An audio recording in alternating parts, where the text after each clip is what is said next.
We cannot actually explain that, okay, what it is. That's why dark is scary for us, because it's unknown. We don't know that what will come out of dark. Exactly. So, Unless we reframe it instead of saying exactly. unknown to moreness. Yes, then when I got this idea from the SIL that, of course, way of impeccability, that the unknown can be more. And that, like, okay, so now things can not be scary anymore. They can be different, of course. They can be unusual. They can be alien for me, but not necessarily negative, not necessarily scary. And that was the shift and the transformation when that actually everything start moving in.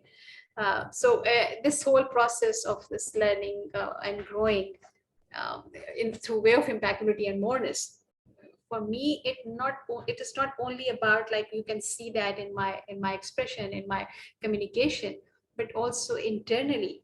And it transforms so many other people's life with whom I was connected, because they were observing the change. They were also experiencing how I become able to communicate.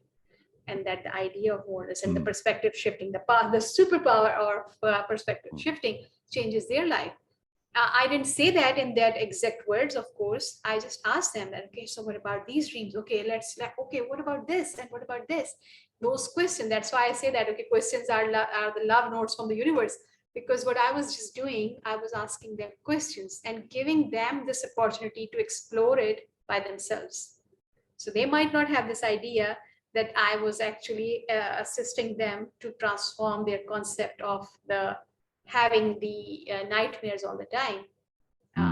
They transform it, of course, by themselves. I was assisting them to by asking questions. And there you go. There you go. You assisted by asking questions, by introducing choices and options. Yes. Yes. So that was good. Thank you so much, Janelle, for appreciation. This is something I was not very confident to share, because it's in process, and I just love that. Personally, I love that story. Yes, but I'm very confident to share that. Every single time when I read that, I laugh a bit. Like, so just to fill in there for those joining the live, we were doing a capital R reading of a story that Bina has written and is in process of written, so it's still a work in process. And that's what Janelle was just enjoying and appreciating, the layeredness of it and the complexity of it and the joy of it, combined with the sobriety and the profoundness, all of it in together. It's a wonderful story. And when we do read such stories that have layeredness to them, with this capital R reading, we pull out so much more than we get at first reading, just going through it in the usual way, right? And this is what we do. And so this is wonderful. And I'm so thrilled that you are here, Janelle, joining us. It's too fantastic. And also just to connect everything, it's all about moreness, right? Connecting this moreness. And there was a point in the story, Bina, will you read that sentence from that quote, right, or that line, and then the following line too, with the army. So okay. Which one you are actually? The hearing of the coming. Okay. Yes. Okay. Let me read that again. So just let me pull that again. And hello, while you say that, hello, Norma. Hello, good moreness to you, Norma. Good moreness to you, Norma. Just love that you're here, Norma, always. It's very precious you being here. Just knowing you there, it's just nice. Oh, yes. Okay. So I'm reading a paragraph just from in between the story we were reading. And it is from chapter 1. What wannabe is a character, dreamer is a character in the story, and Buddha is a character. So far, only 3 characters here. But of course, And wannabe is literally a cheeky monkey. Yes, exactly. The ambitious one here. So I'm just reading now the paragraph. What wannabe has just said was so huge and potent that its weight forced Dreamer to sit down, like she couldn't carry that weight. Sitting there, her eyes seemed lost, looking inside herself. There are moments in life when the arrival of potential awareness becomes more pressing than awareness itself. When the thumping sound of a marching army makes your heart beat faster before you actually see any soldiers. She knew the complexity hidden in this simple question. Will you read that quote again, but read it slower with more profound emphasis, like the Buddha might say it, please? Will you Yeah. please read that for me? I will do. Put it up on screen. Put it up on Yes. screen. Here. Right. There are moments in life when the arrival of potential awareness becomes more pressing than awareness itself. There are moments in life when the arrival of potential awareness becomes more pressing than awareness itself. Now, we had a long, wonderful discussion in our previous Zoom here, where we're doing, it's a capital R reading Zoom. It's part of Open Friday, by the way, so everybody's welcome. Much like this is, except this is live, that's not. And as the end result of that, I said, asked Bina, can we describe that initial awareness as the herald of Moreness, or as a herald of Moreness? I said, yes. So this is why it's more important, because like the thump of a marching army, you feel it, you know it before you actually consciously even hear it, right? And you kind of know what's coming. So you either can go and welcome it or get out of the way, whichever is appropriate, right? Or get out of the way if you're not sure. But this herald is something that we need to listen for, not just to. We need to be open to hearing this, right? And in the concept of moreness, and now I'm connecting it back to our intent of this live, which is to do go-overs of the story we've been reading, which is the Biella story, chapter 1, just one word. And there were alternatives. This was the last part we answered. What alternatives are there potentially to appropriateness? And of course, moreness comes up to it, right? Because moreness and appropriateness, of course, very intimately connected. But in order to connect to moreness, which is the point I want to bring up here now, I'm using this.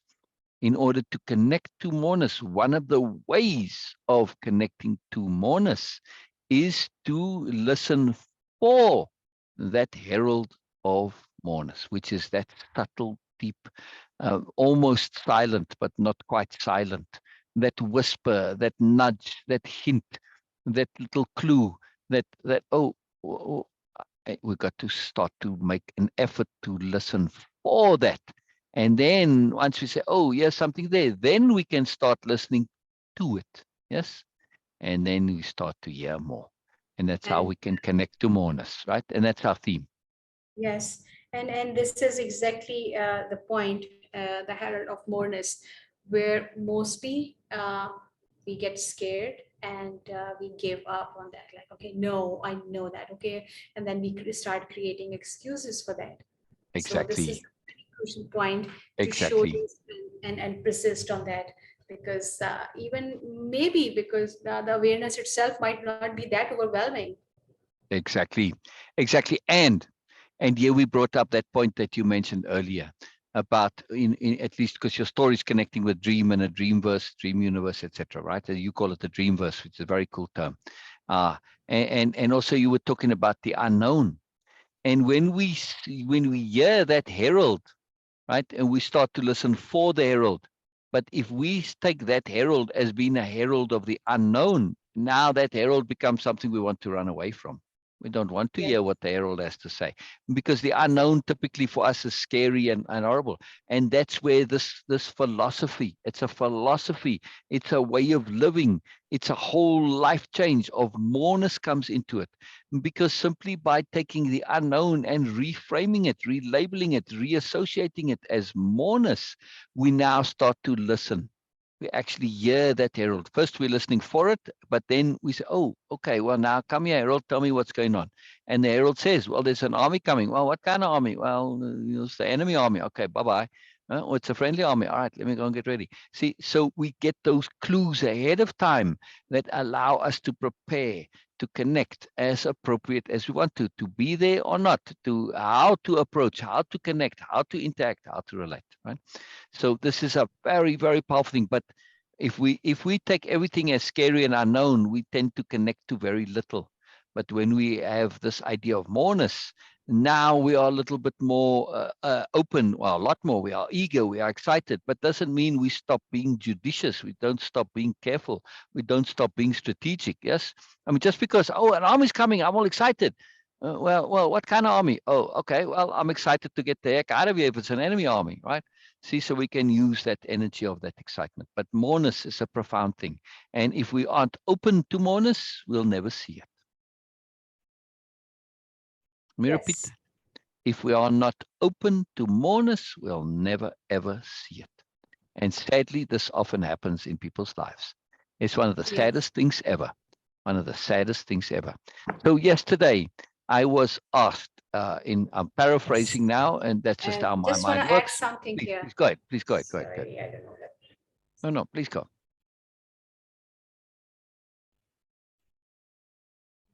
Bina?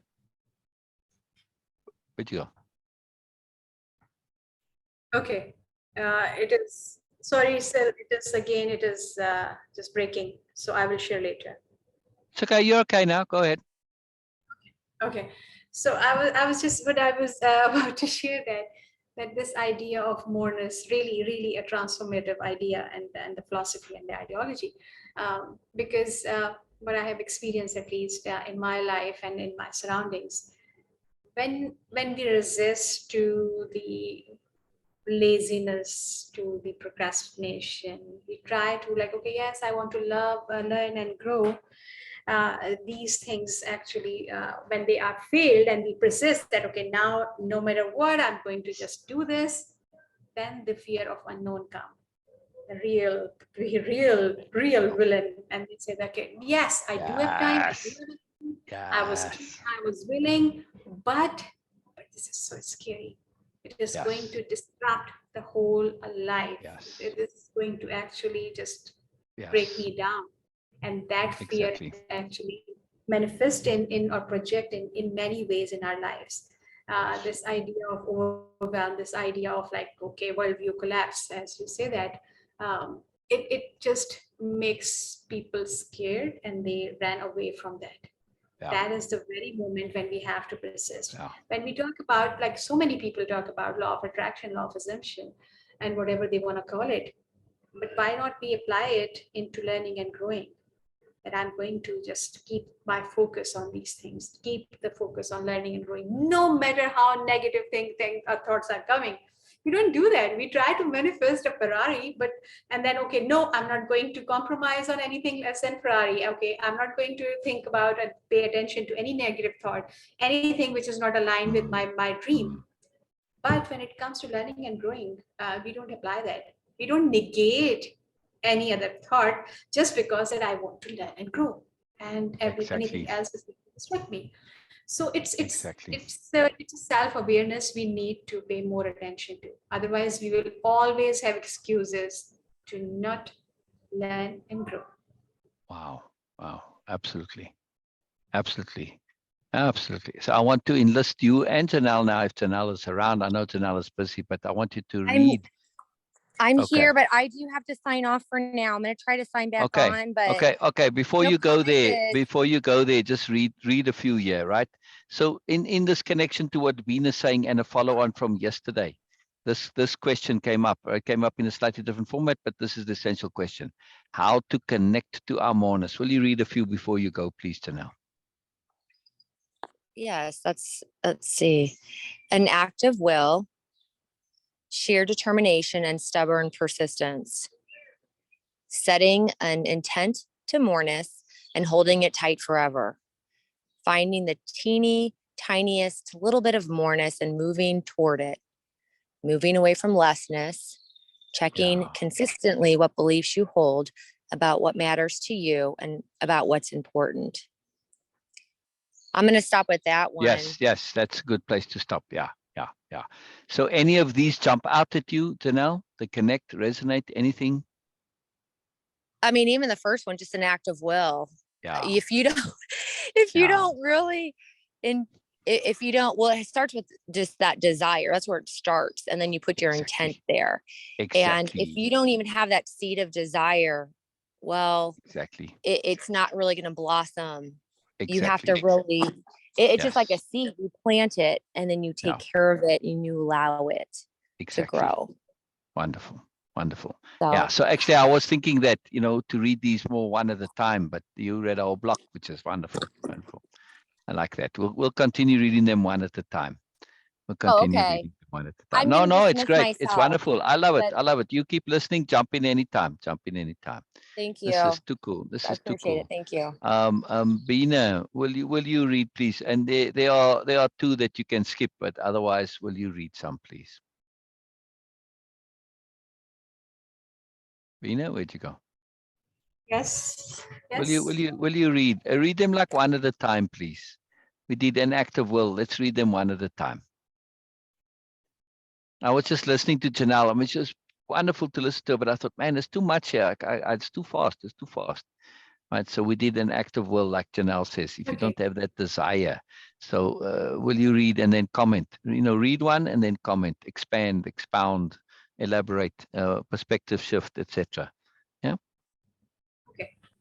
So how to connect to our moreness? An act of will. Yes, intent. Okay.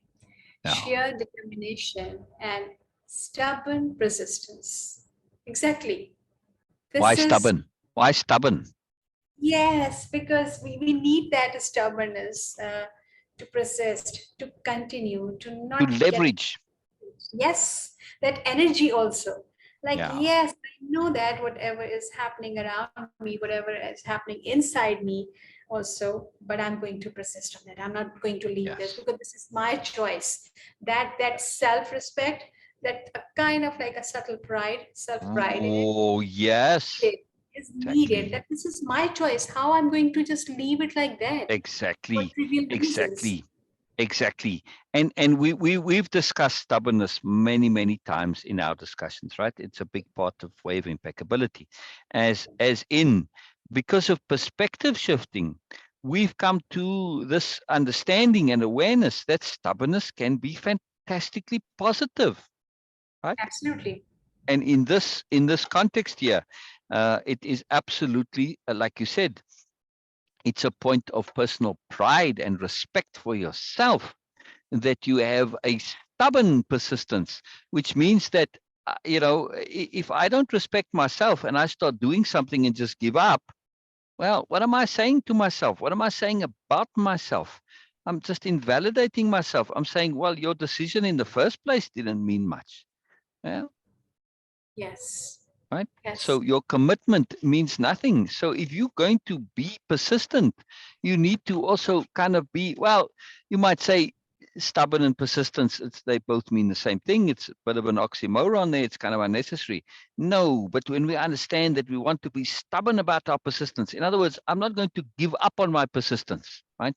I'm going to ensure Yes. that my persistence is persistent.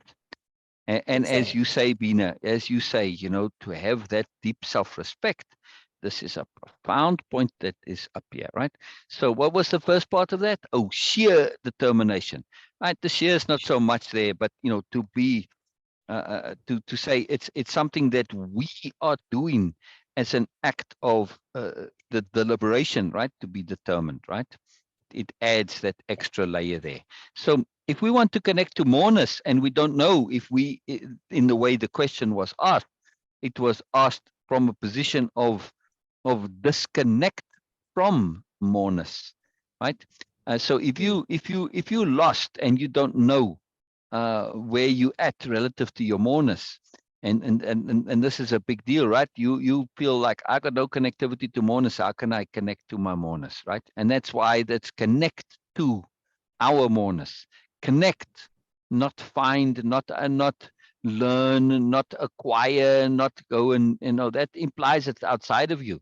Connect means it's our moreness. My moreness means that it's already there as a part of me. Now, my moreness is in me and it's also outside of me and it connects to everything, right? That's what moreness is.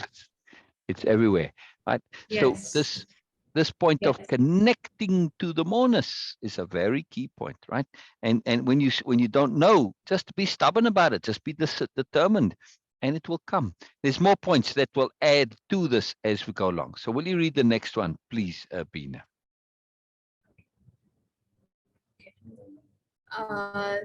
Okay, this one is setting an intent to moreness and holding it tight forever. It is an emphasis sentence or Yes, yes, previous one. That correct. this is what is something like we need to have in our life. And I was okay. I was reading something, and it was just mentioning some characters were discussing how the so-called successful people. I'm not going to judge any success. Like okay, sometimes uh, it is their choice, some people's choice to have the material success. Like okay, yes, they Yeah, achieve something in life. They got a big business and they become a yeah, business guy, something. It is their choice, so I'm not judging anything here. But they were discussing that how successful people in life have something they which seems very odd, but they never compromise on. mm, And there are few things in their lives, it's common almost to everyone, that they have something like someone is having like okay, I always go out for a walk in the evening, which doesn't make any connection to the moreness or the connection to their success. But now when I was reading this is stubbornness, when I was saying that okay, it needs some self pride, and of course we have to pay due respect to our own intents also. yeah, So it is their practice where they exercise their own persistence for their own things. Like okay, this is my decision, this is what I mm, like. mm, mm, I'm not going to bother that okay, it is making any difference or not, if it is yeah, disturbing people's thing or not. It is just my choice for myself, and I'm going to persist on that. mm, That type of subtle self pride, which is not obvious, is actually a good leverage for the self trust, for building your self trust. yes, Every single yes, time when we actually give up on something which we may have made a decision in the past, like okay, like I'm going to just do this now, whatever it could be. Like okay, I'm going to yes, learn a new language, I'm going to do this, I'm going to read more, I'm going to walk more, whatever it is. And every single time when we break that for any reason, the reason could be from our own thing or for other people or the situation or the life or the universe, every single time it breaks and shatters our self-trust, because exactly, we give the message to ourselves that I am yes, not priority. My decision actually doesn't matter at all. yeah, My choices doesn't matter. And it is so exactly, damaging for the yes, self-trust. yes, yes. And to go one step further with self-trust. If you do Yes. not have self-trust, how can you possibly even trust or believe that you have moreness within you? Yes. Yes. This doesn't happen. So Exactly. self-trust is absolutely essential for connecting to your moreness. Yes. Yeah, yeah. Trust that it's there. But if we have the stubborn persistence, yeah, and sheer determination to connect to it, well, that's sort of assuming that it is there. You see, so even if we might not have that self-trust, we can sort of bypass that or jump over it or come at things from a different angle via determination and persistence. Yeah. And that's a very big deal, Yes. a very, very big deal. So It setting is. an intent to moreness. Now we do have this intent to goodness as a part of us. Yeah, it's a very deep part. But Yes. we can set, that word set is a very important point there. Yes, we can Exactly. set an intent to moreness. Yeah. Yes. And what's that Yes. second part? What's that second part to that, please, Bina? Finding the teeny tiniest little Oh, no, bit no, of no, no, no. I mean, the second, the setting an intent to moreness and the second part of it. and holding it tight forever. Why is that important? Otherwise, we are going to lose it, and we are going to back to zero again. Exactly, exactly, exactly. All the In effort and energy, everything is going to be wasted. Exactly. To set an intent is like when you push a car, right? You know, that's just not got the engine on, right? When you set an intent and you start pushing that car, when you've got to overcome the inertia, or moving a cupboard, if people haven't pushed the car, right? When you move a heavy cupboard or a stove or a fridge or something, right? At that first Yes. time when you have to put extra energy to get it moving. Once it's already moving, then you don't have to use as much energy. But you can't just rely on that first shove.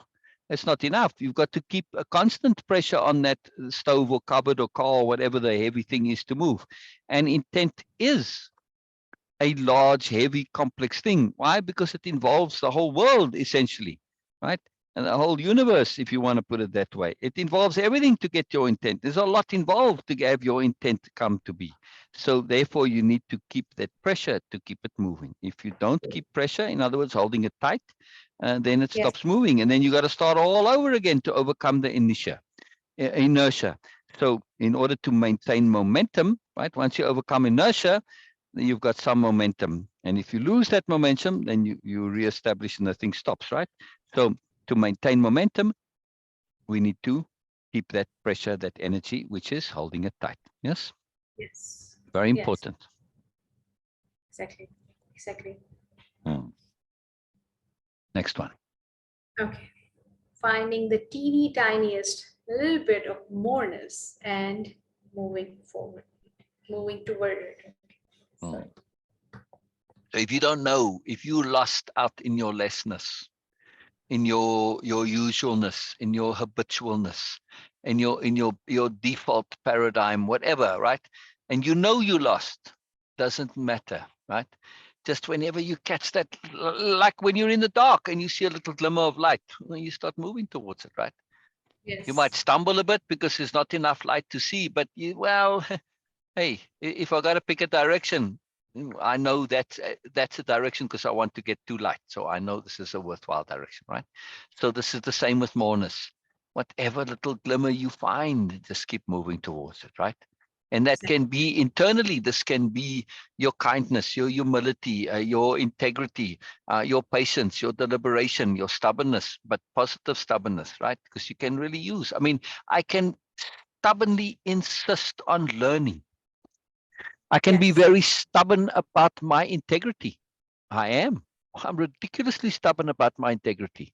See? Yes. So stubbornness is like all tools. They get associated with negativity, but that doesn't mean they are negative, right? Take a screwdriver, classic typical tool. Yeah. Can it be also be a stabbing weapon? Yes, of course it can. But that's not what we typically use it for. It's not the tool that's the issue. It's how we use it. Stubbornness is a tool. Pride is a tool. It gets used negatively sometimes, but that doesn't mean that it always needs to be used negatively, right? So when we understand this, it changes our world. It's a very big deal. It's a very big deal. Yes. So I need to go and I will come back. okay. We'll keep going there. We'll keep going here. I just wanted to share this. I'm feeling very well. I am feeling very well. I'm very happy. I'm very happy and joyful. Yes. I've just been spending a lot of energy, just intensity. So yeah. So no, thank you. Brilliant. All right. I'll keep going here while Venus away. This is again, we're connecting back to the story, right? And now, a little later we'll continue to go back to the story. But our intent of these weekday lives is to go anywhere with what flows from it, and it doesn't have to directly be connected to the story. Well, everything is in some way going to be able to connect to it, but this came up during yesterday's session, and it's a big point, right? I posted it as a post to. So finding that teeny tiniest little bit of moreness and moving towards it. Now you might say, well, I don't really have any moreness in my life.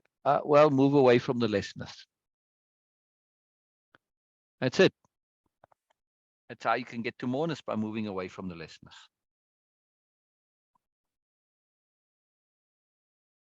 It's a very, very, very big point. I was talking to somebody and they were complaining about when they were a teenager. my family and the home life and everything, it was so terrible and miserable. And, and it wasn't fun. The situation was dreadful. And I said, well, why didn't you just leave? And this absolutely stopped that person. And then all the excuses came. I said, why didn't you just leave?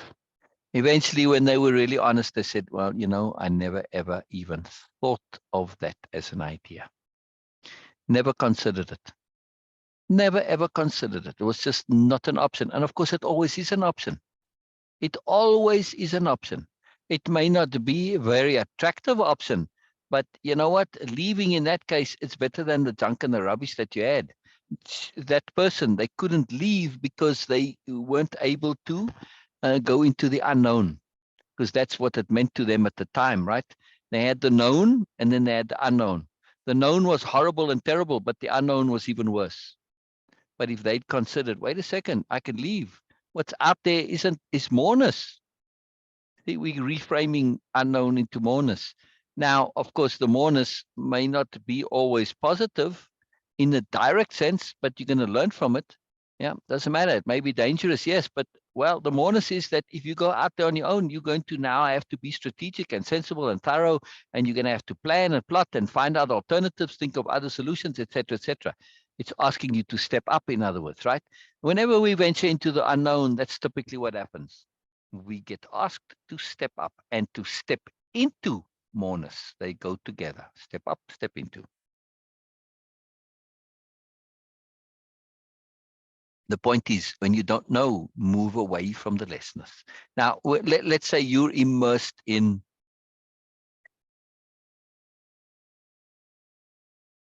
sorry, I just needed that coffee there. Perk me up a little bit there. Now, been spending a lot of energy this morning, but in a magical way, just doing more of this. Now, when we are immersed in lessness, let's just say we're immersed in being critical, right? We criticize everything, and we criticism is when we are hypercritical like that. Really, it's about complaining, and really, it's about pulling everything down to make yourself feel better relatively. Yeah, so that's part of that hierarchy, superiority paradigm stuff, right? You're not being critical for the purposes of enhancement, like, to really, like an editor going through your things, being critical of your work. They're not looking to pull you down. They're looking to add to your work, to say, well, this doesn't work. This is a bit clumsily said. This is a bit roundabout, blah, blah, right? This is positive. So like any tool, it's a tool. Yeah? The critique is a tool. But when you are being critical in the usual meaning, you're just pulling other people down, which essentially is kind of you complaining and you trying to make yourself feel better by comparison because you're not happy with yourself. But let's say you're stuck in this criticalness.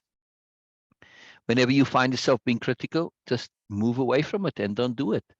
Wow. Now, if you, like you probably, all of us, we've known people like that, right? This is their whole lives. They criticize everything, yeah, or complain about it, everything.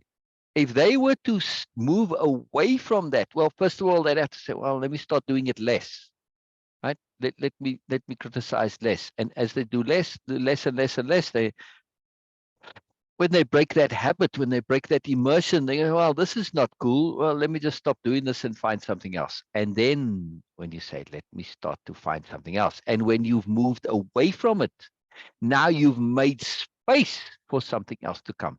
When your life is full of lessness, there's no space for moreness to come. Yeah, it's just the way things are. So you need to make space by moving away from the lessness. Yeah. Actually, I think I will add that to this here. Let me go. That's not the one I wanted. Or go to my file where I put this originally, and just update this. Yeah.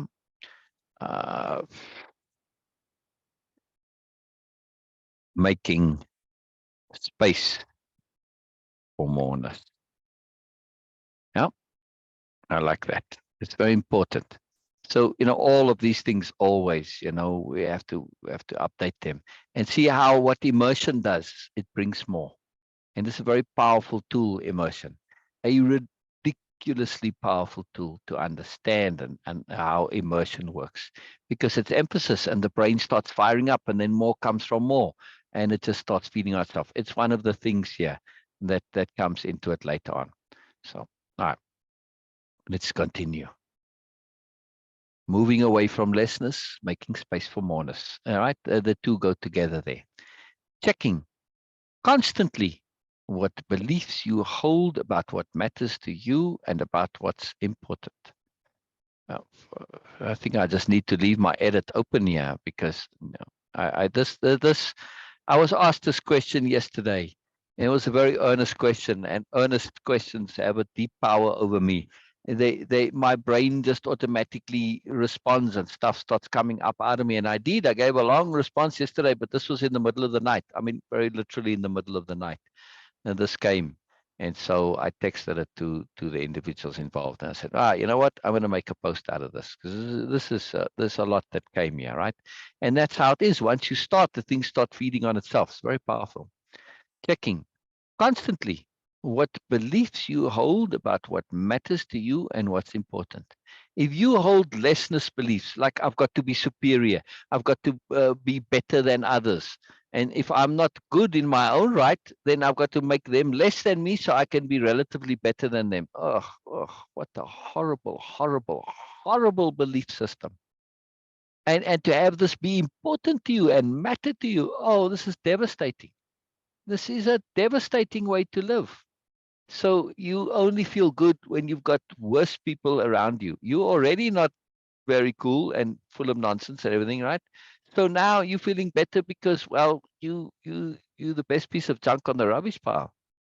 Seriously? You're still on a rubbish pile. See? It's a terrible mindset. You never actually come to really be something inherently good and sensible and worthwhile, which is very easy to achieve. Just throw away all that other nonsense. We all have this inside us. We want to be good. We want to be nice, right? We want to be more. And just throw away this other idiotic beliefs of what's important. Yes, if we have to be famous, we have to be rich. Absolute rubbish. Absolute rubbish. That's for desperate people who are insecure and they want to make you also believe this because that's how they want to cover up the fact that they are hollow inside. And now they want to rope you in on this to say, oh, this is what you have to do. No, you feel you have to do it because you're insecure and hollow. I'm not. I don't have to do this. I don't have to go and prove myself. Yeah, see? So don't listen to others. Checking to see what our beliefs, especially our ambitions and aspirations, are based on. Yeah, let's see, what are our beliefs? What are they based on? Our ambitions, what are they based on? Our aspirations, what are they based on? Is my ambition based on superiority, or is my ambition based on being good? Well, if it's an ambition to be good, well, then it becomes an aspiration. That's generally the difference between them, right? Ambitions are sort of real world stuff like success and wealth and so on, right? And they're not necessarily negative, but they tend to be a bit limited because they're more in the real world kind of practical stuff, right? Physical stuff and stuff. Ambition is usually related to status, whereas an aspiration, I don't aspire to be the CEO of my company or president or whatever. That's an ambition, but I aspire to be to have integrity. I aspire to have moreness. You see, I aspire to be kind. See, those are aspirations. There's a difference, right? Why do we do shit? Why? Just why? In the street sense of this, right? Why do we do it? Ask that question. Why am I doing this shit that I'm doing? Why? For what reason? We just do it. We don't ever ask why. And of course, shit part is to say, oh, well, yeah, I know I do nonsense, but yeah, we sort of accept it as, well, that's just being human. Nonsense. Absolute nonsense. Again, this is people trying to excuse their own crappiness by making it sound normal. Rubbish. Just because you do nonsense stuff, don't try and sell me that this is normal and everybody does it. No, everybody does not do it. I know people who don't swear. Say, what? What do you mean? There's people who don't. Yeah, I know people who don't swear. You know? I'm not saying swearing is bad necessarily. They just choose not to do that, right? So I'm just saying, just because we think something is normal doesn't mean that everybody does it, right? I know people who don't get annoyed or irritated too. See, you say, oh, it's not possible. Nonsense. It is, right? I know people that have true patience. Many people say to have real patience is impossible. Nope. I can tell you from personal experience, it's not, right? So is it moreness or is it bullshit?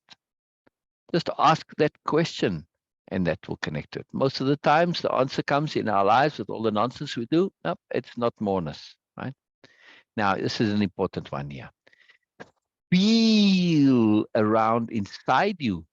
And when it feels more, hold on and grow it by feeding it. And what I mean by feel is feel as in outgoing, like you have a, like when you're reaching out with your hand and you're feeling around in something, yeah? As opposed to if I'm sitting near the fire and I'm feeling the heat coming, right? That's a more passive feeling. Yes, I'm not doing anything. I'm not sticking my hand in the fire. The heat is coming to me and I'm feeling it. So feeling is both receptive and preemptive or deliberate. Yes. So this feel, why it's emphasized here, is to say, do that inside yourself. Take your feeling sense and not just like say what's coming at me, but reach out and root around inside you there and feel around, right? Like stick your hand in that, like a hole or something, and you can't see inside there, but you're feeling around to figure out what's going on inside there. Yeah. So this very important point about feeling, we forget this, that our feeling can be outgoing, that we can explore with our feelings, not just be receptive. We're taught to be receptive only, but that's only half of it. So if you want to connect to your own inner moreness, feel around inside you. Where is that moreness? And you'll know it when you feel it, because it makes you feel good. It makes you feel more. It enhances you. It excites you. It liberates you. You get this enthusiasm. You say, yes, yes, oh, wow. And you get all excited because moreness is profoundly exciting. Moreness is like presence. That's what moreness is. It's like presence, right? Ask, where does this come from? Where does it come from? Yeah, ask that question. Any feeling, any idea, any thought, where does it come from? Right? Sometimes you're going to realize things will just bubble up in you. You'll say stuff that you know, somebody says something and you respond. And wow, that was pretty cool. Did I mean to say that? Where did that come? And then you realize that came from your moreness. You didn't consciously and deliberately say it or share it or feel it, but it came from your moreness. It's a very profound thing to realize there's more to us than we think there is. There's more to us than we think there is. It's a profound thing. Very profound. Ask, where is this going? To moreness or to lessness? Any behavior, any thought? Well, let's just take envy, right? Part of that hierarchy comparison, right? Or comparison, even a better one, comparison. Where is my comparing myself to others? Where is it going? Say, well, it makes me feel better. Isn't that moreness? Not really, because I'm feeling better by saying somebody else is worse than me. Sorry, see, I'm really just comparing myself relatively. I haven't actually achieved moreness. It's just relative. Doesn't mean anything. Yeah. It's like saying I'm wealthy because I've got $10 and I'm looking at somebody who's only got $5. Neither of us is wealthy. See? So relativity is very deceptive. It's a lessness, this comparative relativity. Doesn't help. So is this truly more? Am I actually really wealthy? Or do I just imagine that I'm wealthy by this idea? Yeah. Am I pretending, in other words? And also to say, well, let's just take anger. Where is it going? Is anger moving me towards moreness? I'd like to hear an example of that. That would be a very rare instance. Typically, anger doesn't move you anywhere it moves you just straight towards lessness. Yeah. Yeah. You don't even go past go. You just go straight to jail, essentially, right? The jail of losing out, the jail of lessness, the jail of disconnectedness, right? Which is what jail is. What does anger do but disconnect us, right? It puts us into a psychological and an emotional jail. It's a horrible thing, anger. We lose out because of anger. We lose out. We lose out. We lose out. You shove people away from you. You disconnect from them, right? You sever your connections. You destroy. It's a terrible thing. How is that any way getting you to moreness? Cannot. It doesn't work, right? And then ask too, like with anger. Will this give me value tomorrow, next week, next month, next life? You were expecting next year.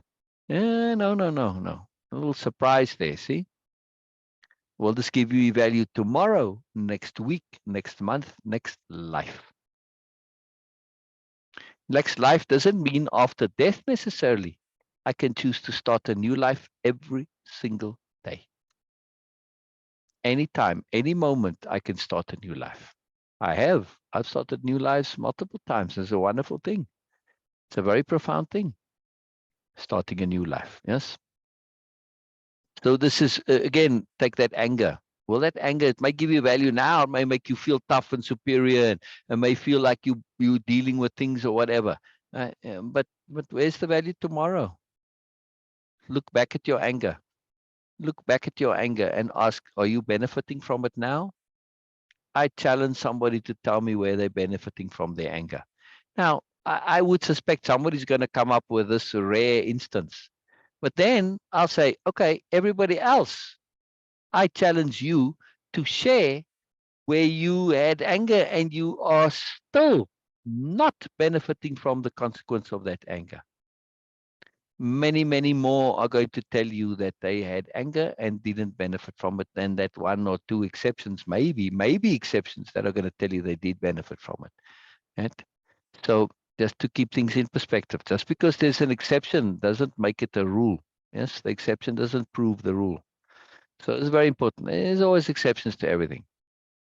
And then when you are doing whatever you're doing and you want to move towards moreness, ask, how does it make my conscience feel?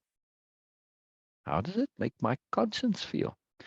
If it's not making your conscience feel good, if it's making your conscience feel bad, troubled, upset, awkward, uncomfortable, ill at ease, etc., well, then you know this is lessness. This is not moreness. Yeah, it's a very powerful way, and actually, simply just that.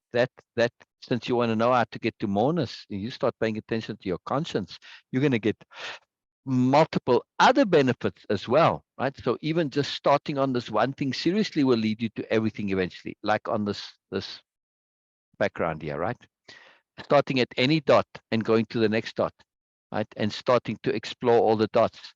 Yeah, you're going to go, maybe you backtrack a little bit, but eventually, even if you go in one, as long as you keep going to new dots, eventually you're going to come back to, and you're going to do the dots that were behind you.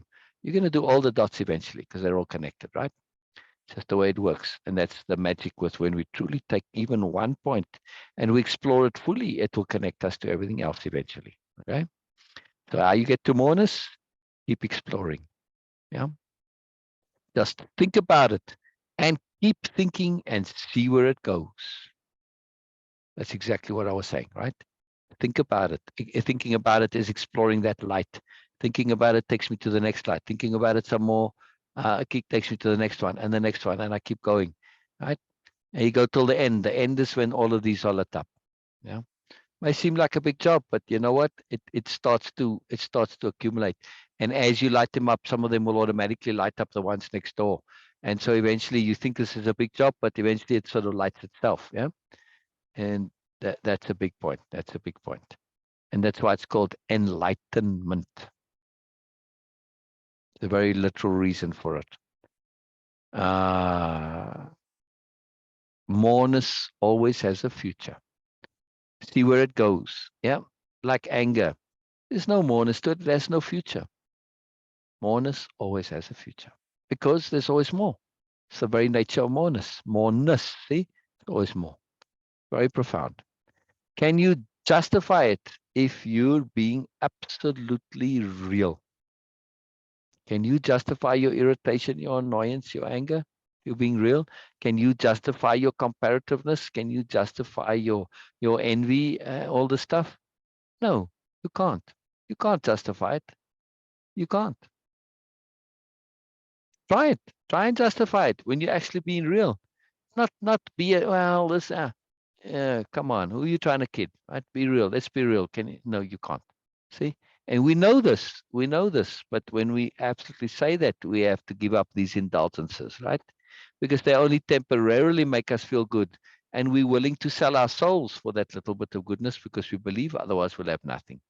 but this is not true. Right? If you always settle for the minimum, that's all you'll ever have, because you never make space for more.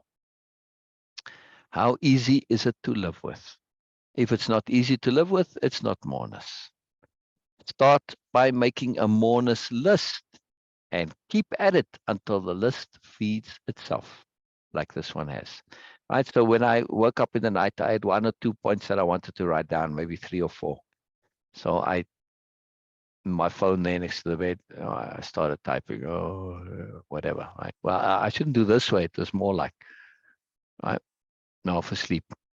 But then as it went, okay, next point, I started waking up and my brain started firing and all those neurons started going. And the next thing I know, I had this long list. That's how it works. You just have to start, people. You just have to start. And then the brain starts waking up, the neurons start firing, they connect to more neurons, and then they say, hey, what about this? What about this? What about this? Oh, you forgot about that. Yes, some more for you. Yes, some more for you. That's how moreness works. Yeah, it starts to feed on itself. Right? It's a fantastic thing. It's a fantastic thing. That's why there's always more. It's really fantastic, right? So make this list and let it feed on itself. Keep going. Just you have to start though. You have to let the immersion take hold. It's like when you start reading a book or watching a movie. You're not pulled into that movie right away. It takes a little while, and then once you get pulled in, you're inside the movie. Yeah, that's immersion. Now, if you can immerse inside yourself when you're making a list, when you're thinking about things, it starts feeding on itself. It's very powerful. Very, very powerful. Don't let go of that question ever. The question being how to connect to our moreness. Don't ever let go of it, right? Don't let go of that question ever. And keep updating that question. Because this question started off as how to find our moreness. But find implies it's outside, it's elsewhere, it's far away. No, it's inside you, it's here, it's now. You just have to uncover it, right? Connect to it. It's there already. Right? So keep updating the question. How do I connect to my moreness? Oh, how can I uncover my moreness? How can I use my moreness? How can I feel my moreness? How can I share my moreness? All sorts of things. Yeah. Keep updating the question. Explore all variations of the question. See, I already did that. Just I'm in the habit already. I said, how can I share my moreness? It's not how to connect, but of course, in the sharing, I'm going to connect to even more of my own moreness. Like what happened earlier. See, I started sharing and something came, I added it to the list, I adjusted, I updated, right? So see, sharing is a way of connecting to yourself because you get to hear yourself when you share. Yeah? So very, very powerful. So again, see, keep updating the question and explore all variations of the question. And since we're on questions, you see how the things leap? Question the questions. Don't just accept when you have a question that the question is valid, right? So often I hear people ask for say, I can, like they ask a question, they want an answer. And the issue is not that they don't have the answer. The issue is that they're asking an inappropriate question. They're asking an inaccurate question. They're asking a question that goes nowhere. They never even question that their question itself is completely invalid. Yeah. It's like saying, how can I be less stupid?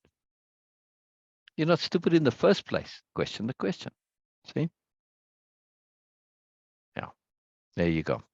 And then since this was in the middle of the night and I was sleepy, I said, sleep the questions. And I really mean this. This is a very important thing. When you have a deep question that you want more on, yeah, it's that intent in the beginning, right? Holding it tight. Sleep it as well. Go deliberately and say, hey, while I'm sleeping, work on this question for me, please. Yeah, if you say that to your brain, and I would say it out loud, say, brain, I need more on this. I want to hear more perspectives on this, more ideas on this. Don't just ask for one, always ask for many, because there's never just one answer to anything. There's always more. Yeah. So say, brain, I want answers on this. I want ideas on this. I want perspectives on this. Right. And I want whatever you can bring up on this that's connected to this, pertinent and relevant. And you go sleep with that intent. You'll be astonished what comes to you, either in the middle of the night or when you wake up or the next day or somewhere, right? It's like setting a search onto Google, but except that it takes a long time to happen, right? Google's pretty immediate now. When Google first started, by the way, sometimes you had to wait for a long time to get an answer. Like even half an hour or longer even, right? In the very, very beginning, I think very few remember this, but you had to wait for your answers. It was very profound. Oh, sometimes they came quickly. And then Google used to say, answer provided, they would give the time, how long it took to give you the answer. And it kept getting shorter, shorter, shorter. I think they stopped this now because it's pretty instantaneous now. I don't think they put that anymore, but they used to. So anyway, sleep with the questions. Very profound point. Now, before I finish on this topic here, well, I just put a nice Moreness garden in there. You know, it's Nobelia. Nobelia is full of places like this. I just want to add, anybody who is hearing this or seeing this or reading my post, please add your own. Yeah, please add it in comments there.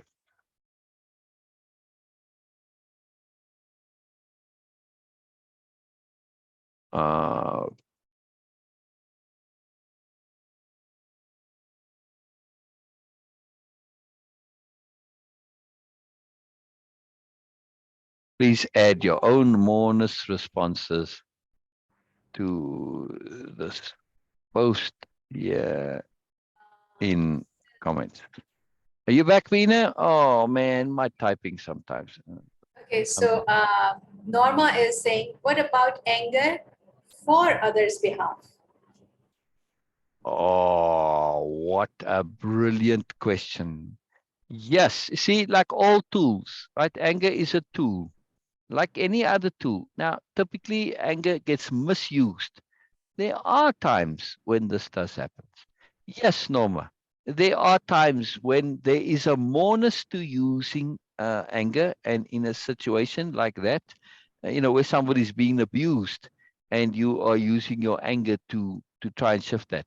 Yes, there are other tools, but sometimes you've got to speak the language of the thing, whatever you're speaking to. Yes, so like with dogs, sometimes you got to get really angry with dogs, and then that gets him to back off. It's because their only language is superiority paradigm. Now, sometimes people, unfortunately, also fall into that. So yes, Norma, this is a profound and wonderful, wonderful, wonderful comment and question. Yes, so those are exceptions, but we have to understand though, if we do this too much, after a while, if you're always getting angry with your dogs every single day, they stop paying attention. So anger is a limited tool, yes, because it's relative. So be aware that it's a limited tool. Yeah, be aware. So don't overuse it. Use it sparingly. It's one of those tools that need to be used sparingly. Yeah. It's a limited tool. Yeah. All right. Good morning, Elizabeth. Oh, my comments weren't updating at all. So thank you, Bina, for seeing that. Hello, Elizabeth. Oh, and Norma says hi, Elizabeth. I can't tell you guys how much joy it gives me when you interact with each other. Like you saying, Norma, like you saying hello to Elizabeth. It gives me great and deep joy. Norma says, thank you, Bina. It gives me great joy. I know, it's just a big deal. It's just a big deal. I don't know. It's huge. It's huge. So very profound question. So, all right, now that Elizabeth is here and Bina is back, let's go back to our Biella series story there, right? And I'm going to skip just a little bit here because it doesn't matter. We already know the story more or less. And I'm going to skip to the next tasks and exercises. And I want to read a bit more of the story also, that we can dissect some stuff that I particularly want to dissect I'm listening. and go over. Muting myself because I need to do this. Okay. So,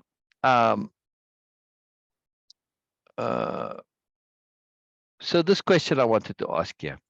So when we consider this, the story starts with Biella saying, I'm here in the school for nobility. Yes. To learn nobleness, in other words. Sorry, of, not for. It's of nobility, not for. It's not for nobles. It's for learning nobility, but it's of nobility. So it incorporates nobility in the sharing and understanding of acquiring nobility. A very lot of nuance there. But anyway, so when you think of this, though, what would be your criteria for admission into the school of nobility? And what methods would you use for determining those criteria? Now, this is a very big question. And it's a huge question, and I realize that I'm just dropping it on you guys here. But what comes to mind right away for you guys? Hey, screen, don't be covering up here now. We didn't ask you. Elizabeth and Norma, what would your criteria for admission be if you were in charge of admitting potential aspirants? You know, somebody saying, me, I want to come to the school of nobility. Yes, school of. Yeah. They say, me. How would you select? How would you determine? Any ideas? This is not Yeah. necessarily a question that for responses now. Just think about it. Maybe next week or whenever you share what comes up. Yes. Go ahead, Vina. Go ahead. I was just saying that, okay, there is a particular attitude of openness which reflects, like, okay, you cannot, maybe Oh, I'm not able to describe right now, but you can feel that from their walk, from their body language, from their gestures, from the way they even communicate. They might not be very no, sophisticated in their language, but still the communication is so sophisticated that they have that open attitude. So that yes. might be my criteria for that. What does Norma say? Let me see.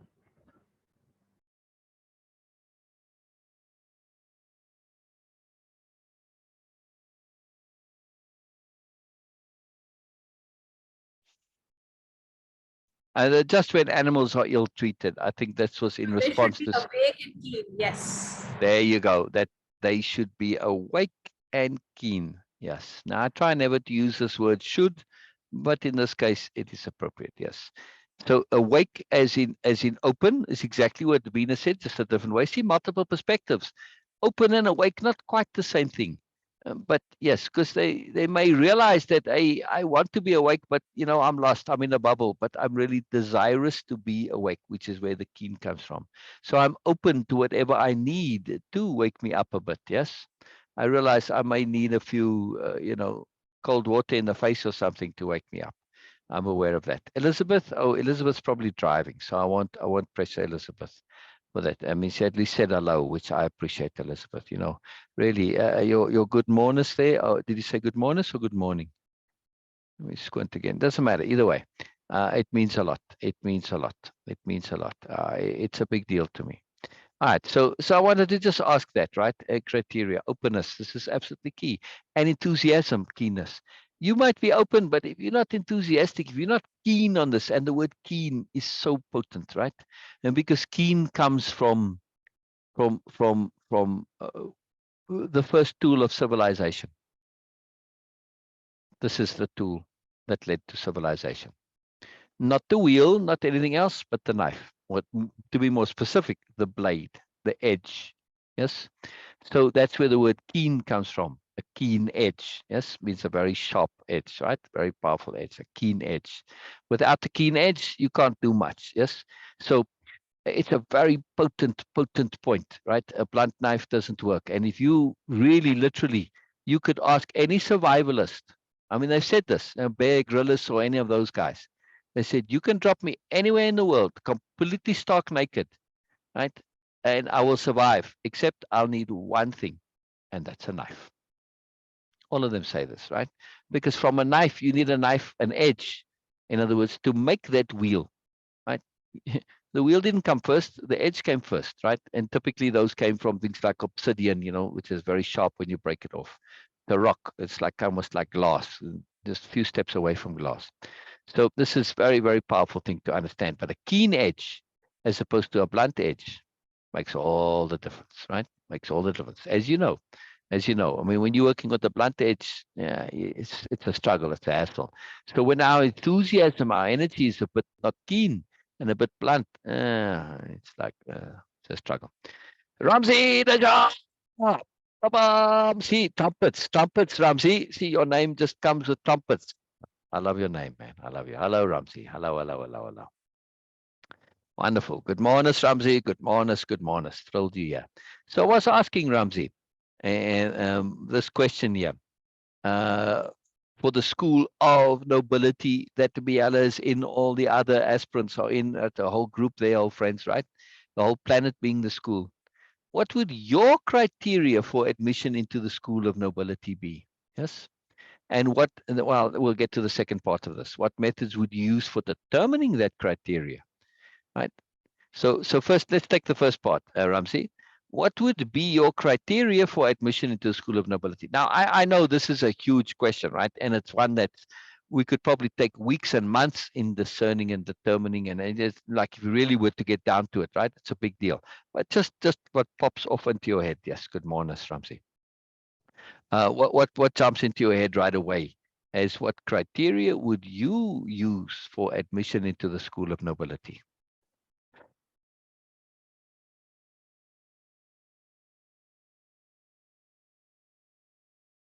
Maturity. Maturity, yes, what a profound thing. Another word for maturity, in at least in Way of Impeccability language, is sobriety. Nothing to do with alcohol or drunkenness. It's related, yes, but they took this original meaning of the word and used it in that context, right? So sobriety came before alcohol and all of that, right? It's a long-standing word. Sobriety is a super sensibility. It's an overview sensibility. It's a profound maturity. It's the maturity that goes along with good sense, along with things like awareness, discernment, understanding, right? So when we have maturity, we may be mature, but we don't necessarily have discernment. Yeah. So when we go to the maximum of maturity, we get sobriety. So yes, it's a good point though, because, you know, as an aspirant, you need to at least be somewhat mature. Yeah. Now maturity is contrasted with being childish, not childlike. Yeah. Well, many confuse the two. So we might have somebody that comes who's very childlike. You know, like sometimes Bina is beautifully childlike, and it's a beautiful thing. But Bina is also ridiculously sophisticated, yes, and very mature. Yeah? So when we see this combination, this is profound. I've never ever seen Bina be childish, ever. Yeah. So just is a way. I don't mean to be setting Bina on a pedestal or anything here. I'm just pointing out as an example, because I want to illustrate this, right? So sorry, Bina, I don't mean to put you there in the light of this, right? But same thing, I could say the same thing of Ramzi now, since we're talking about maturity, right? I don't see Ramzi being childish either, right? But you do have a innocent side to you. You have a joyful side, a childlike side, but also very sophisticated. We want to balance that. So maturity does not necessarily mean not being childlike, but it does mean not being childish. Yes. So if somebody hasn't grown out of their childish phase, right? If they're still having tantrums and stuff like that, sorry, that stuff you're not going to come here to learn it. You need to be past that to get here, because nobleness and all we're learning in the school of nobility, this is all about moreness. You need to have your basics in place before you come here. All right. So the basics of not being childish, that you can learn anywhere. All right. So very good point, Ramzi. All right. So Ramzi, Elizabeth, and Norma. Elizabeth's probably driving, so she can't type. And Bina. Right. So now we've got a few criteria there. Norma said that we need to be awake and keen, and Bina said openness. Yes. And I would also say that in the same way we went down that list with moreness, right? That we want to have that deep desire for it, that stubborn persistence, that sheer determination to acquire it. And I would say one criteria for me would be to assess how important is this to you. For me, it is top of the list. It is the most important thing in your life. It's not even a desire. It's gone past desire into a need. That need for moreness, that need for learning, that need for growth, that need for being, for implementing our goodness, for applying our goodness, right? That need to be noble, right? We might not even recognize it in those words, but when it's that so deep is this your commitment to it, right? It becomes a need rather than just a desire. Yeah, go ahead. So I just want to add that, okay, Ramzi is here, and Ramzi says, hello, good moreness, and then yes, we respond to maturity. And then the other one is Let me read that. Not to be lost in details and minor stuff, some people around you make you consciously or unconsciously be drawn in. Exactly. And that is that being awake, being aware, at least having enough awareness to have a little bit of independence of being. That's what you're talking about. Right? If you're constantly being sucked into other people's nonsense, you have no independence of being. So you need to have at least some measure of independence of being. Independence of being is not an absolute. It's just something that you can have a little of, and then more like patience, right? You can develop a little and more and more and more and more. Now, of course, patience would be a criteria. Now, do you need to have complete, utter, total, capital P patience? No, but you at least need to have some, right? You need to have the ability to apply it.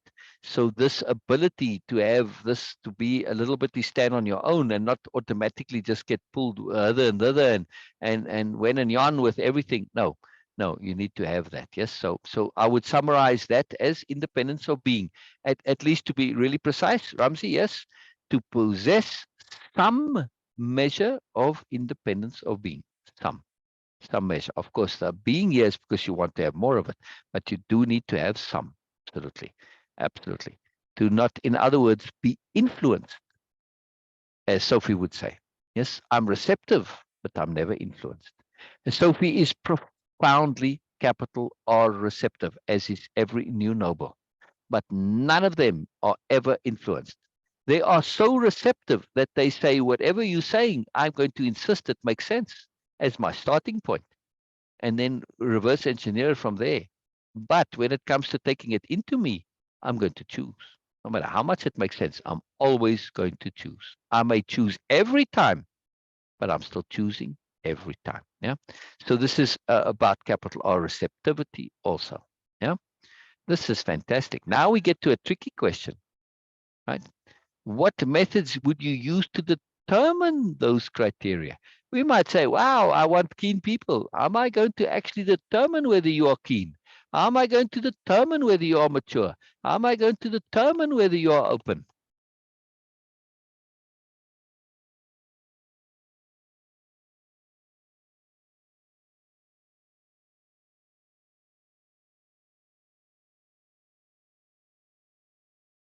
Yes? How am I going to determine these qualities? Now, again, this is a huge and ridiculously difficult question. So just think about it some, right? I realize I'm asking a preposterously difficult question. I am fully aware of it. And it is preposterously difficult, yes? But it's an important point. We may set up those criteria, but how do we recognize them? And the reason this question is asked here, not just for, this point of the story, it is when I say, what would be the criteria for admission into your circle of moreness, which is your life, your friends? Same criteria, no? Same criteria. However, what methods do you, Norma, you, Elizabeth, you, Bina, you, Ramsey, what methods do you use for determining those criteria that you wish to have in those with whom you interact? It's a very, very difficult question, yes, because we generally do not have methods for determining that criteria. We have the desire to find them, we have the intent to see them, but we don't have methods for determining them, or at least not very useful and reliable and useful methods. So it's a big point to start to pay attention. It's one thing to have the criteria, it's another thing to have the method for determining that criteria. Yes, I mean, self-honesty, this becomes a right? You cannot possibly become an aspirant, because this is what we are doing. This is not criteria for becoming a new noble. No. These are criteria for admission into the school. So this is the criteria for becoming an aspirant. Yeah. You may or may not get to be a new noble, but again, if you're pretty much an aspirant and you really want to learn, you'll get there, right? This is it. It's not like an accomplishment that you seek for status, and it doesn't matter. You can stay an aspirant the rest of your life. It makes no difference. You're satisfying your urge. You're satisfying that need. But when we take those same criteria and apply them to our friends, our circle, those who interact with closely, right? It becomes a big deal. But take self-honesty. Absolutely an essential quality for an aspirant, correct? You cannot possibly be learning if you aren't going to be self-honest. Yeah? If you can't acknowledge that you don't know, how are you ever going to learn? It's not possible. I don't need to learn if I know. So see, it blocks it off, right? And of course we don't. So we need to be honest with this stuff. Very, very, very scrupulously honest. So what methods would we use for determining maturity? Honesty, openness, yes, keenness. Yeah. Elizabeth says, openness, let go of illusions, passion to keep going, vision to recognize my real home. Please read that for me, Bina. Elizabeth again.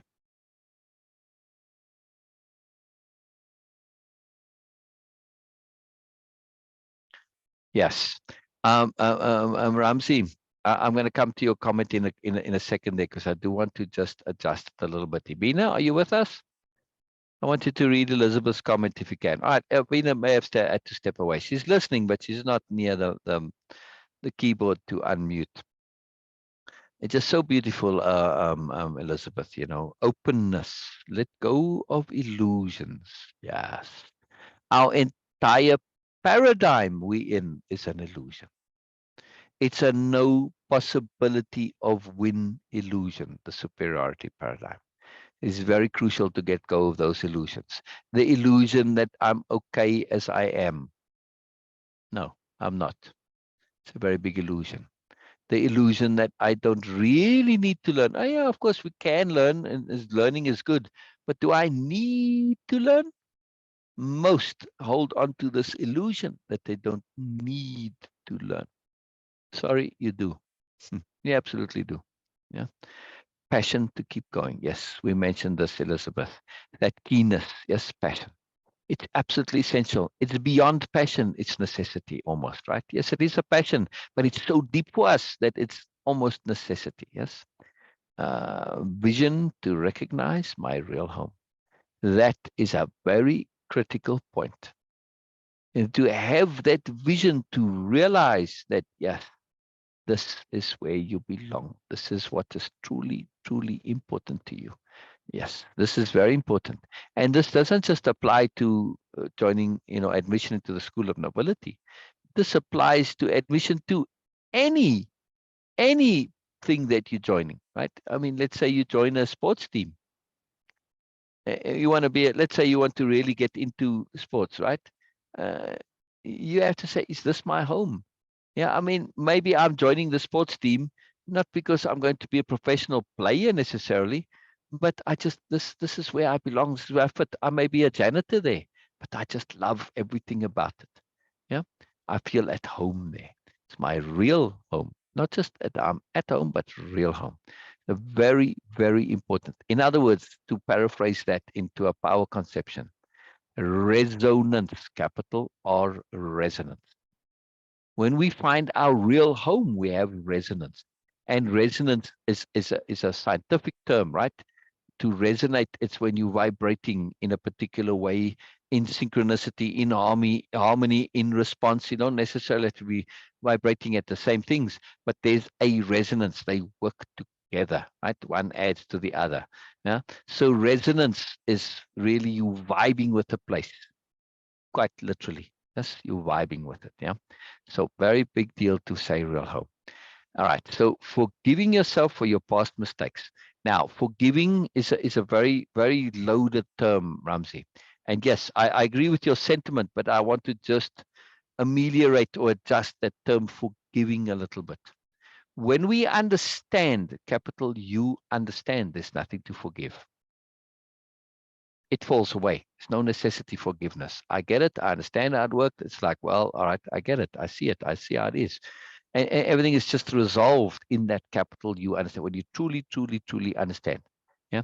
So if we're saying understanding ourselves and fully understanding our past mistakes, where we've understanding to the point of having that resolution where they disappear. I'm not ignoring them. I'm not denying them. I'm just understanding they're no longer relevant. Yeah, they're no longer pressing on me. They're no longer an issue. So this point of getting to understanding about our past to the point of them being a non-issue. That is important, yes. Now, of course, that's going to be part of the training of an aspirant, yes. So, and not to be clinging to your past mistakes, in other words, yes. You might not have fully resolved them, but don't be clinging. Don't be clinging to them, yes. Don't make them an issue, in other words. Don't bring them into this as an issue. There might be an unresolved thing, but they're not an issue. There's a difference, right? Something can be an unresolved issue, or it can simply just be something that's unresolved that you want to learn more for, that you want to finish, right? It's one thing when things are an issue. It's another thing when they're not. So not having the past to be an issue would probably be a better way of saying that. Yeah, Ramsey? Because you might still have unresolved stuff in your past, but it's not an issue. I want to resolve it because I want to know, but it's not an issue. It doesn't disrupt me. It doesn't discombobulate me. It doesn't keep me off balance, etc. Right? It's just something that I want to finish. It's just part of my thoroughness. I want to learn from it. I want to understand it fully. Yeah, very big point. Very, very big point. All right. We'll skip this, what popped from the discussion, and we'll read a bit more. Yeah. And we're going back to Norma. So now, since we already know where the story's going, I want our focus to shift a little bit here. Before I do that, let me say, Norma says, interest in all that is happening, sussing where we are needed most. Now, would that not be appropriateness applied? First point is attention, interest in all that's happening. That's appropriate attention. Yes. Second point is appropriate connectivity, appropriately, supplying energy where needed or stepping aside as needed, right? So sometimes where I'm needed is to be an observer, to be a spectator. Yes. When I go to the professional football match, any kind of football, depending on where you are in the world, right? Where I'm needed most is to be a fan. I'm not needed on the pitch. I'm totally useless on the pitch, but as a fan, I'm needed. Yeah. So finding where you need it. In other words, be appropriate with where you fit in. Now, maybe over time I change and I say, well, you know what? I'm sitting as a fan, but they don't have any hot dog sellers here, and they need or soda sellers or whatever. And I said, well, all right, they need. So I go and I volunteer to be this, or I ask for employment to be this, right? See, it changes, right? It changes over time. I may get involved with a team, and the team needs they need I don't know, a motivator or whatever. See, we can change, right? So where we need it most, yes, is about appropriateness, and that changes over time. Appropriateness is not static; it's always dynamic. Yeah. So it's very, very, very powerful. Let me catch up with my loves here, so I know where I'm at. See, first of all, I do love your comments. So, but also, it helps me to know what comments I looked at last. See, so there's method to my madness, multi-layeredness. Yeah, sussing out. So yes, Norma, those are two fantastic points there. Really about appropriate attention and appropriate placement, appropriate activity, appropriate interconnectedness, appropriate collaboration, right? Appropriate assistance, appropriate beingness. Sometimes all that's required for you is just to be. Yes, like look at a tree. Where is a tree needed most? Wherever it is. Thank you, tree. Wherever you are, that's where you need it. Yeah. Yeah. So sometimes there's not a most there, it's just be, and it's what's appropriate, right? And then Ramsey adds, admitting that your mistakes are mistakes.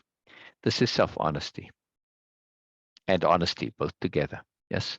When we go back to the 9 tasks of doing of Way of Impeccability, task number 1, it's listed as a task, not a criteria, but as a task, because it's an ongoing thing that you need to do. Task number 1 is to be self-honest and honest. It's a task. So admitting that your mistakes are admits. That also is not only self-honesty and honesty, but it's also humility. If you do not have the ability to be humble and admit that your mistakes were mistakes, you're just living in a bubble of illusion, denial, delusion, etc. Yeah. Yeah. Oh, Nobelia is full of trees, Norma. Nobelia is full of trees. Nobelia is this profound garden. They have wild spaces, but they even kind of adjust the wild a little bit, not wildly, but so that the wild is accessible, that the wild is beautiful. It's not just a mess. Sometimes they might leave that there, right? But Nobelia, the entire planet, is one big garden of various degrees of raw natural garden. And like, you see sometimes you go out into the wilds and sculpted deliberate gardens, right? So yes, trees are absolutely. Oh, there's a couple of chapters where trees are the focal point. They are the main characters, the issue in those chapters. So you're going to see about trees. Just hold on to that with the trees. So Ramsey said, admitting that your mistakes are mistakes. So many of us do not admit to themselves that they did some stuff in the wrong way. Yes, and this, Ramsey, it's not only self-honesty and honesty, but as a criteria, it is to say, every single aspirant, if you wish to be admitted into the school of new nobility, you need to have the ability to face, first of all, and deal with the awful truth. I made a mistake. Face it, deal with it. It starts off to be an awful truth, but as we get to be like the new nobility, they don't have an issue with this. I made a mistake, yeah, so what?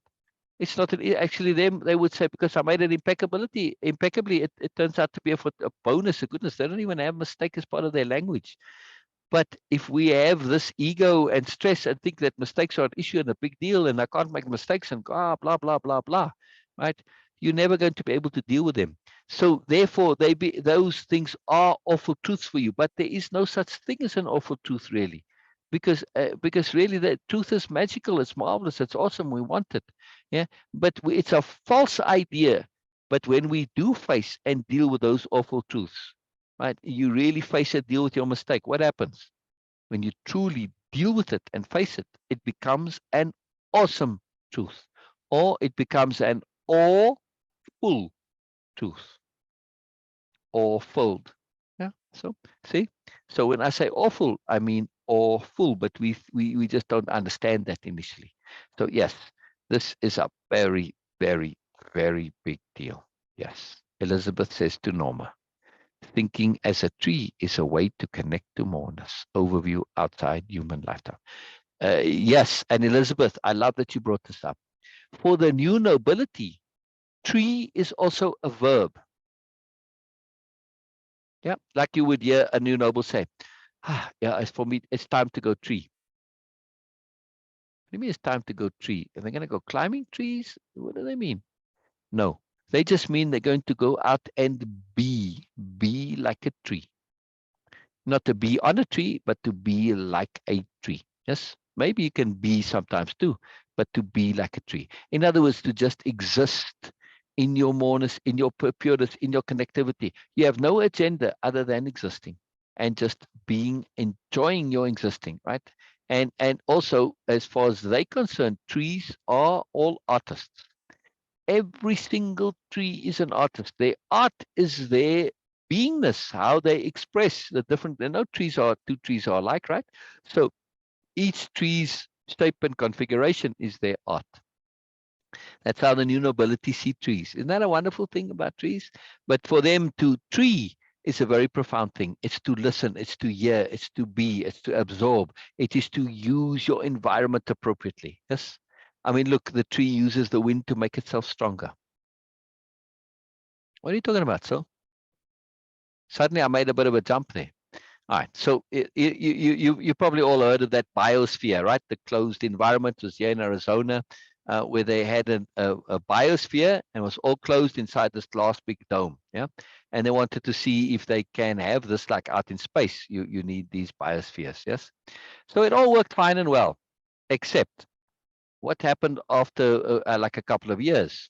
Suddenly the trees fell down. Just one day, they fell down. Nobody could figure out what's wrong with the trees. Do they have a disease? No, they're perfectly healthy trees. Nothing wrong with the trees whatsoever. Until some bright spark said, you know what, you brainiacs, all you scientists, yeah, you didn't have any wind. Huh? What's it got to do with the trees falling down? Because there was no wind. The trees didn't evolve a nice, deep, strong root system. Yeah, they didn't have that continualness of the wind, the shaking of them, that they will force them to grow strong roots. All trees do this. Yeah.